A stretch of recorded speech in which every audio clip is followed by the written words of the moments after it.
So today on Chatting with an Expert's Expert, we have Joely Leidner, who owns Jobs by Joely, who is there for all types of staffing and servicing needs, right? Correct. Okay. And now, Joely, how long have you owned this Jobs by Joely company? So I've had my own firm for about 8 years now. Okay. But I did work for other staffing firms over the last 20-something years before I had my own. That's a heck of a name. Jobs by Joely. That wasn't the original name. Oh, it wasn't? It was not. Okay. It was called VL Plus. Jobs by Joely sounds a lot better. Right. A better ring to it. Better right? ring. Nice. Did you think of that? So I did not. So during COVID, I've always, since the beginning, there was a whole story why I had VL Plus as the name of the company. And then during COVID, I was like, maybe now's the time to like draw attention to the company and change the name and then make a whole big announcement and a whole all new marketing about the company. So I was sitting around during COVID with a friend of mine. A lot of us were sitting around during COVID. I was always working though. I was still busy staffing. Sure. And so a friend of mine said, Jobs by Joely. And it stuck. And I changed everything to Jobs by Joely because everyone was like, you need to find a job, call Joely. You need to hire someone, call Joely. Yeah. Everything was called Joely. And because my name is pretty memorable, I think, Sure. and different, that it just It's not a worked. common name that you hear every Right. day or you get, a Right. client referred name, Joely. So I think the Jobs by Joely flows. It's a nice little touch. But you brought up COVID. So during those times, it really was dependent upon your industry. But during those COVID times, were you just like busier than ever with people losing their jobs and people getting furloughed and not sure if they're going to go back? So I do have a large amount of healthcare clients who were hiring throughout that period. Sure. So I was busy with a lot of my healthcare clients looking for people and hiring in their offices. And there were other companies. A lot of my companies were still going to work every day. If they're private companies, they just said come in or don't come in. So I was kind of lucky, very lucky with that through that time period. Right. Because healthcare is just one of your specialties. Just walk right. And now you staff, it doesn't matter what you do or what you're aspiring to do, you staff no matter what your industry is. Is that right? Correct. All right, because I've heard you do enough presentations, so I feel like I got that down pat. Right, because my specialty is it's not just about a job description. Anyone could look at a job description and say, and check off the list and say, oh, you can do this, you can do this, you can do this. There's so much more to finding the right person Right. for a company. Can they do their hours? Is the location okay? Are they going to fit in personality-wise with the rest of the people in the company? It's just a bigger picture that I like to look at rather than just checking off boxes that, oh, you can do this, you can do this, you can do this job's for you. I don't ever look at it that way. So that's why I say you come to me and I could staff everything within your organization, no matter what the position is. And also because I didn't start my career out in staffing. I started my career way back when, doing facilities and admin, and for I was on Wall Street. I was in insurance, so I did the hiring for all different companies back then. So I understood what it took. I ran the mailroom. I ran the receptionist. I ran the underwriting. I ran, every aspect of a company fell under me back in the day. Wow. So, and I was using agencies too back then. So that's how I got into the whole thing. But, so I understood what it took, and it was more than just, can you answer a phone? So that's why I think I'm unusual, because I understand more of what it takes to run the organization as a big picture. Okay. Now, will you actually deal with someone who's like, fresh out of college, or they just finished up their bachelor's or their master's, is that a good individual for you to help as well? Yes, well, there's two sides to that. Yes, I get entry-level jobs in, but also I personally love to coach young college graduates. To me, I'll sit with them. I want to help them get into the right direction. I want them to know it's okay not to know what you want to do at a college. Right. A lot of them all stressing out, what do I do? Where do I go? And it's okay not to know what to do. Just, you have to feel that out as you go along with your career and not stress about it. There's one thing that I've learned in talking to people is that if you talk to a lot of successful people, they did not go to college for what they're doing in the end. Very true. They all started in some completely other different career, like I did. Right, and then just end up making that left or right turn. Right. Sometimes it's a sharp turn, sometimes it's a long right. Yeah, Right. absolutely. Like I didn't Good go point. to college to own a staffing company. I had no idea when I graduated college what I was going to do. So What did you want to do when you were in college? I think I wanted to be a broker on Wall Street, but I did that for a hot minute, and I always liked the sales, and I was good at the sales, but I just never just jumped into those firms that all ended up closing back in the day. Right. I just feel like my path just was a flow, and I just went with it. I didn't know where I was going to end up. Have you ever used a staffing agency for yourself? Like for yourself personally? Out of college, I got a job, and then I wanted to leave that job, so I used the staffing company to get my next job, which was Zurich Insurance. So they hooked me up with that, and then... So you did practice what you preach today. Yes, at least, I used the staffing company to get a job back a long time ago. Well, not that long ago, Joely. Come on. A long time ago. All right, so now with you having to interview people all day, because for instance, I give my girlfriend a lot of credit because she's a teacher in the elementary school level. I don't have the patience to be a teacher at the elementary school level. Now, I've coached. I was a lifeguard to where I can deal with that kind of education when it comes down to being active, but to be in a school, I just don't have the patience. So it's just interesting to see certain people in their industry and be like, wow, I can never do what they do. Right. And one of the things that you do all day, or at least all the time, is you interview people Correct. on a regular basis. Does that ever get annoying? Never. You ever get tired of it? Never. Interesting. It's just Never. something that it's just intriguing to you. I just love talking to people, and I'm just so good at it, at getting information out of them to really hone in on where they're going to be happy. Right. So it just is, you can't teach it.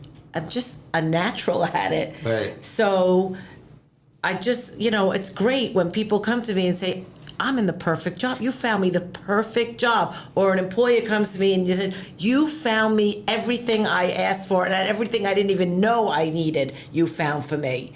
And I love that. That's awesome to hear. I never get tired of it, ever. It's just, I found my niche after how many years? Yeah, every now and then you gotta get a real frustrating individual, maybe very demanding, maybe a little spoiled in a sense. I mean, you gotta have a few stories like that.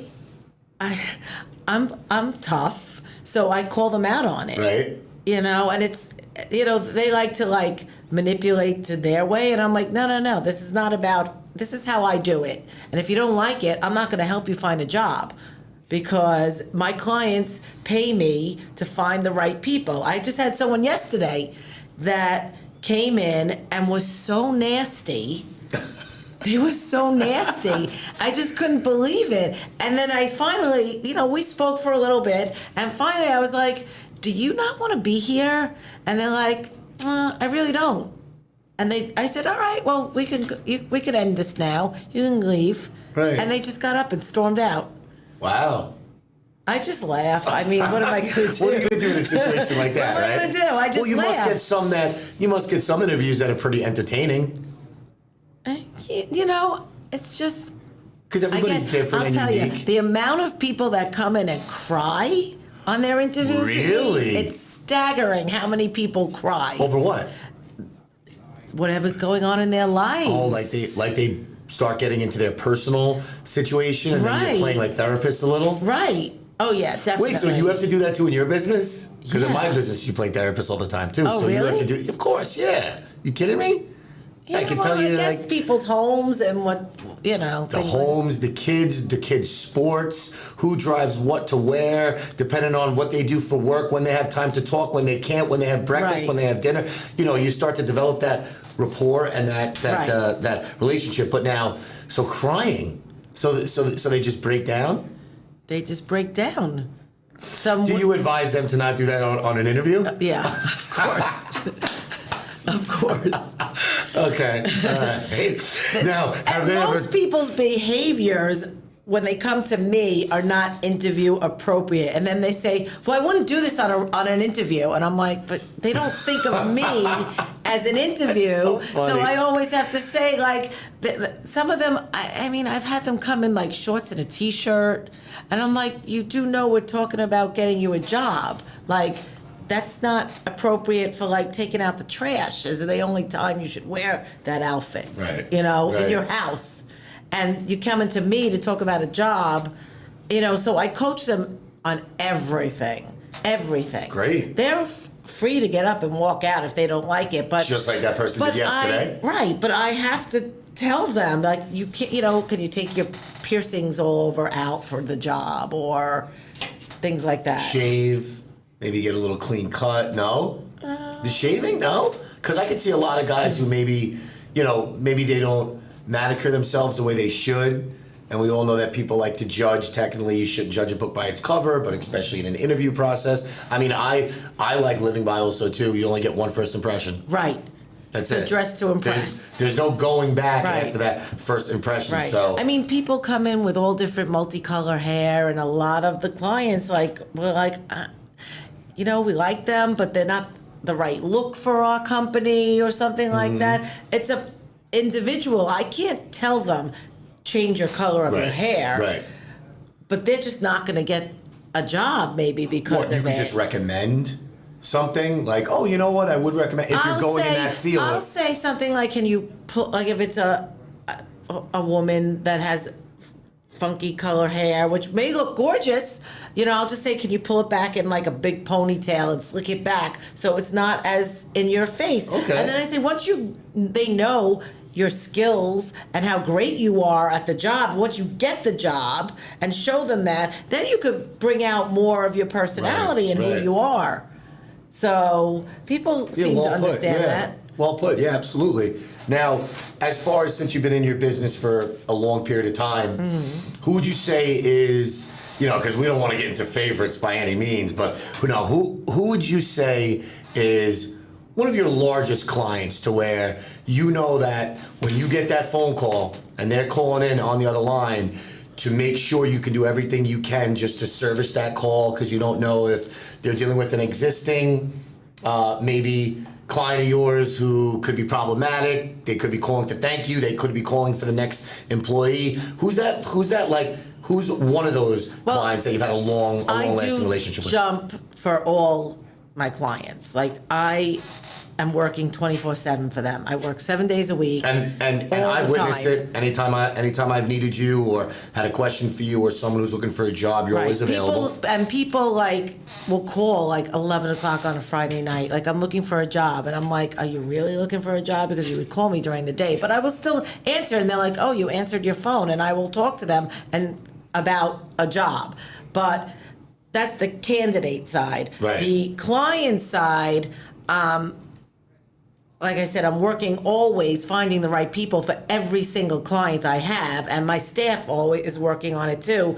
But I do have one client, my biggest healthcare client. They're the whole East Coast, so from all Florida. I just placed someone in Arkansas for them. Like, they're all over. Wow. But I had a relationship with the administrator from a different practice like 20 years ago.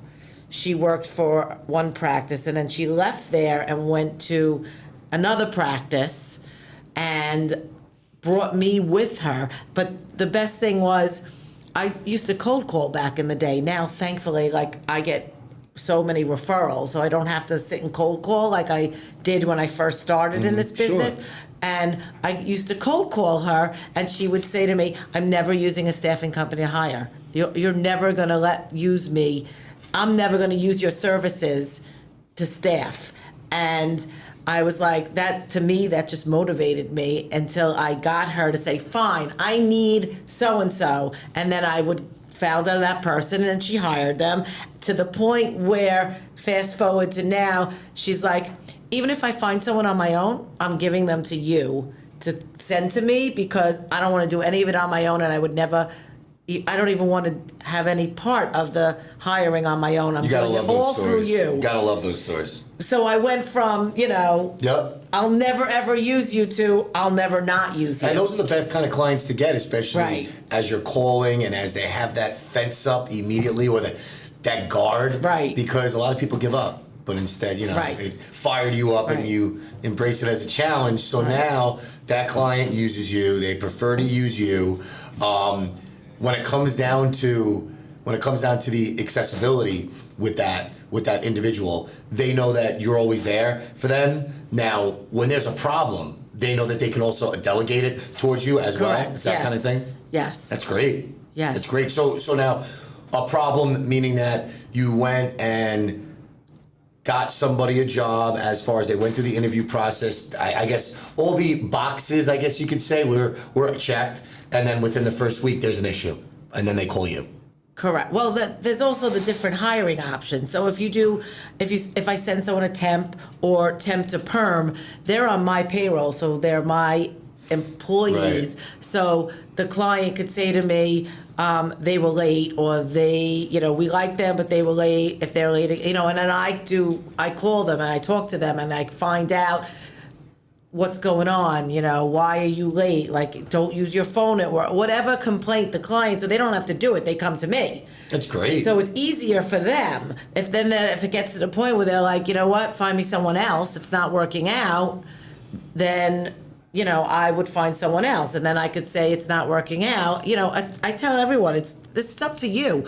I can't drive you to work. I can't make sure you're there on time. I can't make sure you don't answer your cell phone. It's very easy. There's certain simple things that a person could do to do well at their jobs. Right. So, but then there's the perm side also. So I, place someone perm, and technically they're not my employee, only the temps.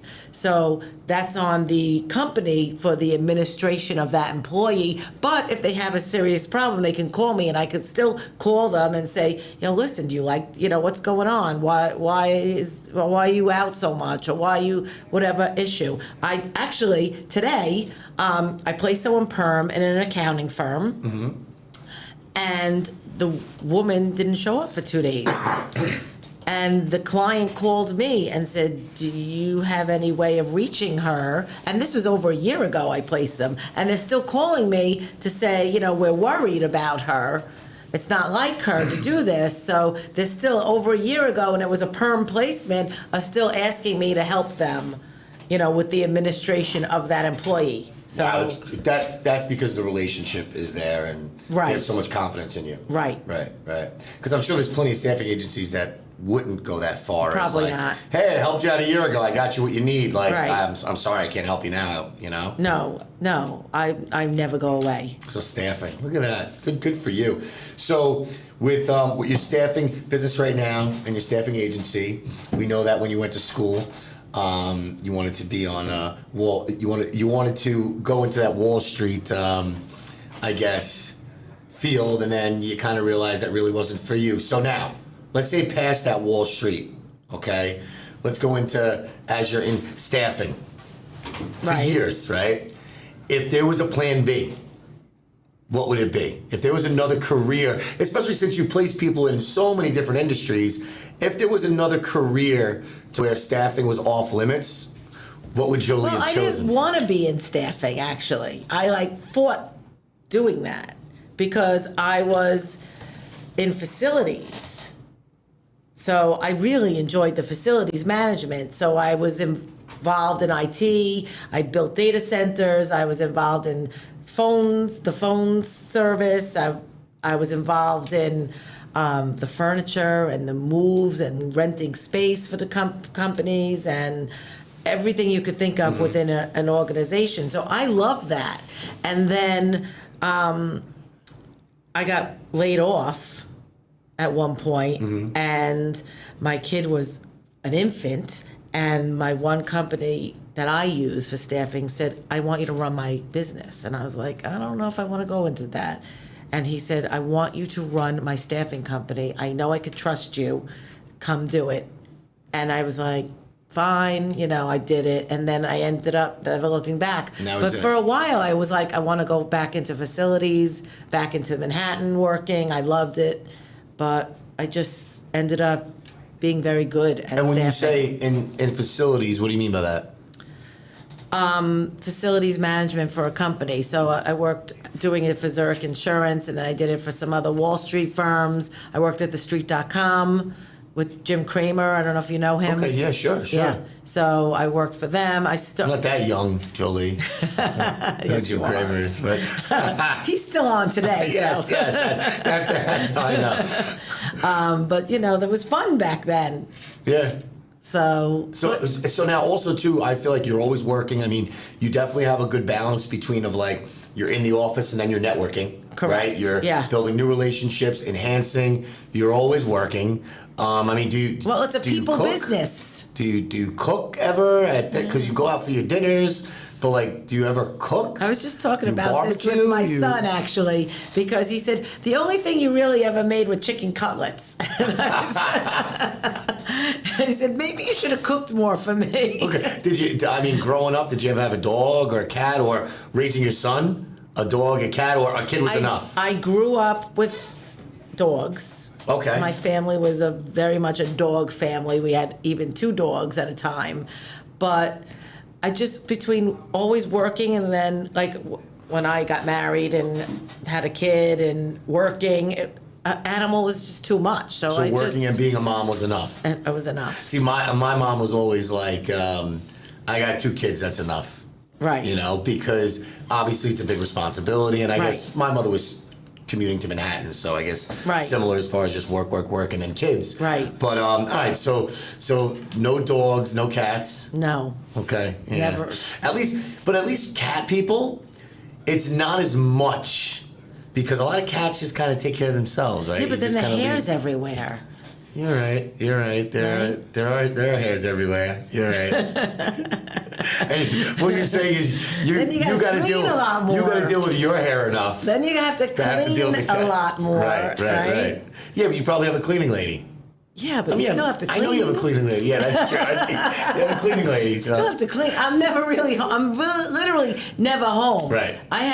But this week I have a networking event every single night, so I won't be home before 10 o'clock every single night. Wow. But you know what? But I love it. You're fortunate enough too to where your son's in college. He's done. Oh, I'm sorry. He's done. He graduated. done. Congratulations. Graduated, yeah. That's right. That's Right. right. Big congrats. So now is he Yes. coming back home? Nope, staying in Tampa. And what's the next step for him? He has to find a job. Wait, is he going to mom to find an entry level position? That's the irony of the whole situation, is that the one place I really don't have many contacts or any contacts is Tampa, where he decides to live. So if anyone out there has contacts for my son in Tampa for a job opportunity, So he I wants feel to like I want to go down there and hit the pavement and just get staffing going out Right. there now. Not that he wants to do staffing, because Now, can you actually partner up and team up with other staffing agencies? I do. Does that happen in your does. business? Oh, okay. It does. So how does that work? So if I have a job that I need help on it, I know someone does a lot of it, I can go to them and say, let's split it 50-50. Do you have a candidate for my client? So I do that a lot because I really like to help people. The real bottom line is, to me, it's about helping people. Making Sure. money and the career is, to me, it really is an afterthought. because I just want to help them. So if I have someone really good, I'll go to other staffing companies that I know, that I'm friendly with, and say, do you have anything for this person? That's Because I awesome. don't have anything right now.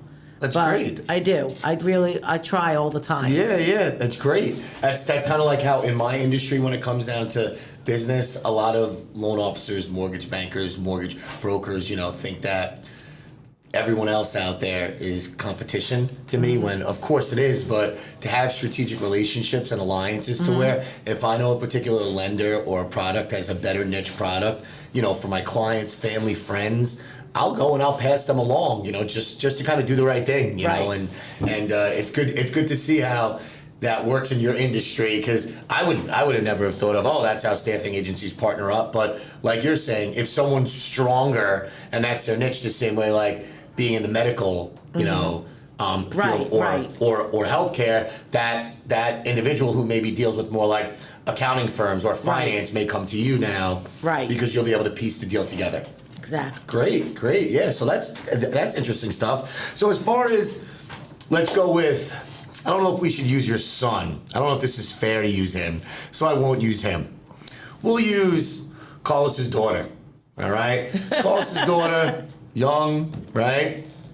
So if she's looking for her first entry-level position, right? Fresh out of school, okay? Let's just say maybe at, job maybe at a boutique store, whether it's or a retail store, Macy's, whatever, just to kind of make enough money to pay for the car insurance.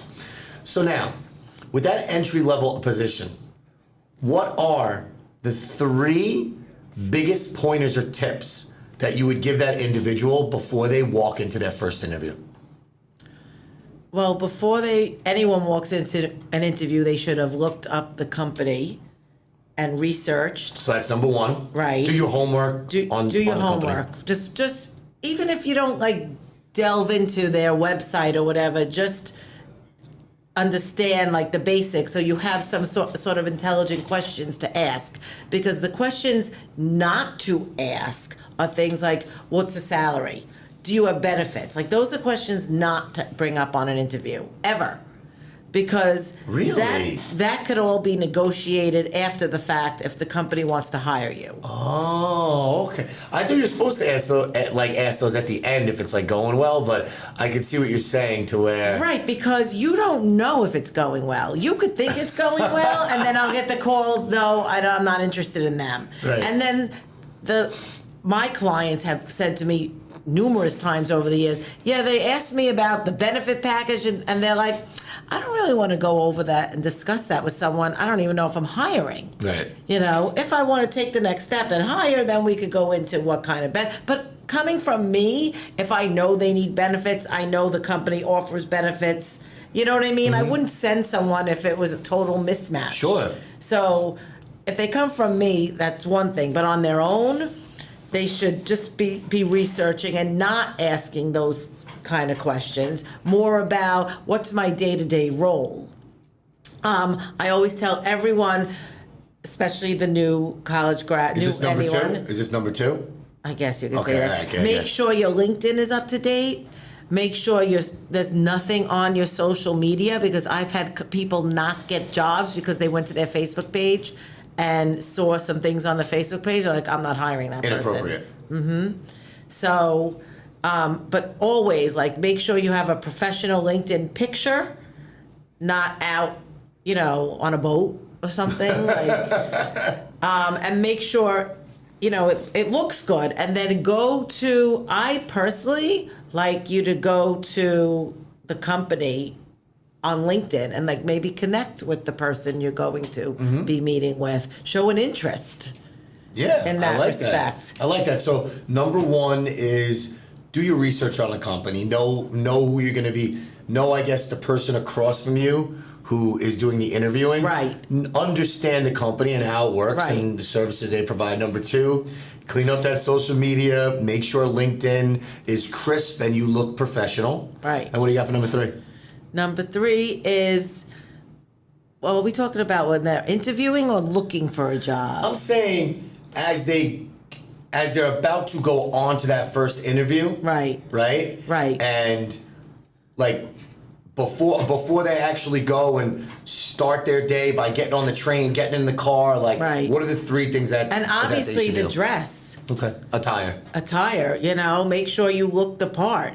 Even if the office, they wear shorts and a t-shirt to work every day, for a first interview, that's not how you should dress. It's so important, and so many people get that wrong. Right. So many people. But another tip I give to new hires, on a side note, is go to the job boards and look at the different open jobs and see and pick out different aspects of what you like about, I think I'd like to do that, or I think I wouldn't like to do that. Sure. So where kind of the gear looking for a job is, because if you don't like sales and you're not a people person, those kind of jobs, you said, all right, I'm never going to respond to those Right. ads. But you like office work and you're good at the computers. So then you start looking at that stuff more and start weeding things out that you're not going to like. Okay, that's great. Great advice. Great advice. Especially the number one, as far as do your homework and your research. I think that's something that people may be so nervous or so just focused on. All right, they may ask me this, they may ask me that, they may ask me this. That people could actually slip to be like, wait, no, understand Right. actual services and exactly what they do as far as day to day. Social media, I think a lot of people could be forgetting that, especially if they used to be private and now they're public and now Right. everything's kind of aired out. So that's cool. And then number 3, I would think, to me, that's a given. You gotta dress. You gotta dress up. Like, to show. Same way if you gotta go to court to pay a ticket.